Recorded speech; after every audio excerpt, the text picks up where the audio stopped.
इंसान होता ही उम्मीद वाला है, एक चीज मिल जाए तो अगली की चाह शुरू हो जाती है। कुछ लोग तो यहां तक कहते हैं कि अगर इंसान पूरी तरह संतुष्ट हो जाए तो समझो जिंदगी वहीं रुक गई। इसी सोच के साथ 5 राज्यों के विधानसभा चुनाव से ठीक पहले आने वाला बजट 2026 से लोगों को काफी उम्मीद है। मिडिल क्लास हो, सैलरी वर्ग हो चाहे किसान, व्यापारी, स्टूडेंट या हर कोई वित्त मंत्री निर्मला सीतारमण की तरफ टकटकी लगाए बैठा है।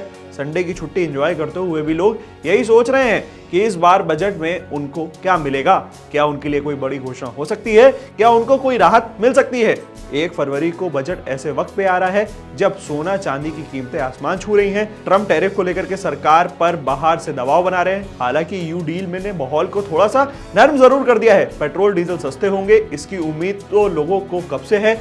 12 लाख रुपए तक की कमाई पर टैक्स 0 हो चुका है, लेकिन मिडिल क्लास की डिमांड अभी भी खत्म नहीं हुई। आइए देखते हैं लोग इस बार बजट में क्या क्या राहत चाहते हैं।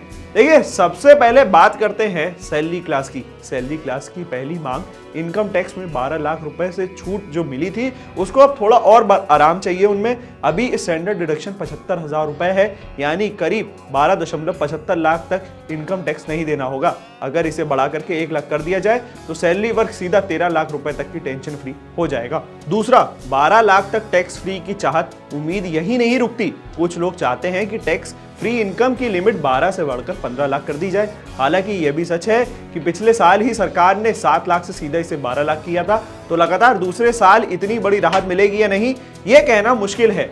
अब बढ़ते हैं अपने तीसरे पॉइंट पे, जो मिडिल क्लास का दर्द बयां करती है। मिडिल क्लास का दर्द फिक्स सैलरी में 0 वालों के लिए रोजमर्रा का खर्चा भारी होता जा रहा है। खाने पीने का सामान, पेट्रोल, बच्चों की पढ़ाई, सब कुछ महंगा हो चुका है। शहरों में रहने वालों के लिए घर का लोन, गाड़ियों की ईएमआई और बच्चों की एजुकेशन फीस अलग सिर दर्द है। हालात यह है कि महीने की सैलरी का करीब 55% हिस्सा सिर्फ जरूरतों में निकल जाता है।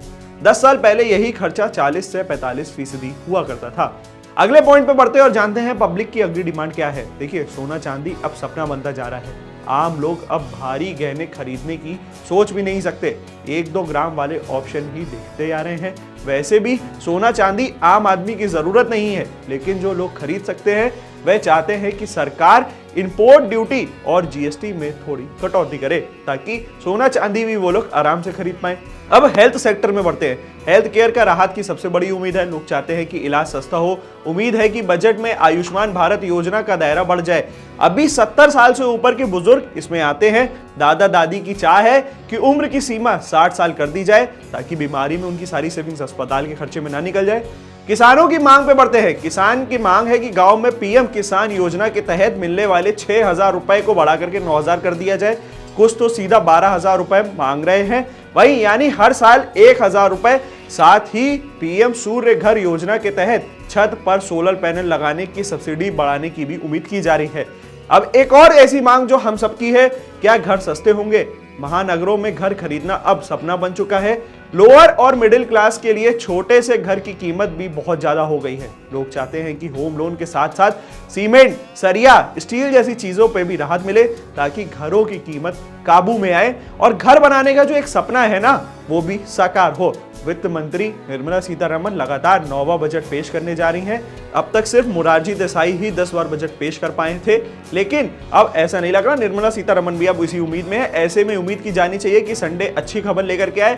मौसम भी रिमझिम बारिश का हो चुका है, तो कहीं ना कहीं आपको लग रहा होगा कि बजट में जो है रिलैक्सेशन मिलनी चाहिए या नहीं। हमें कमेंट सेक्शन में जरूर बताएं और बने रहिए हमारे साथ, देखते रहिए India.com। Thank you for watching.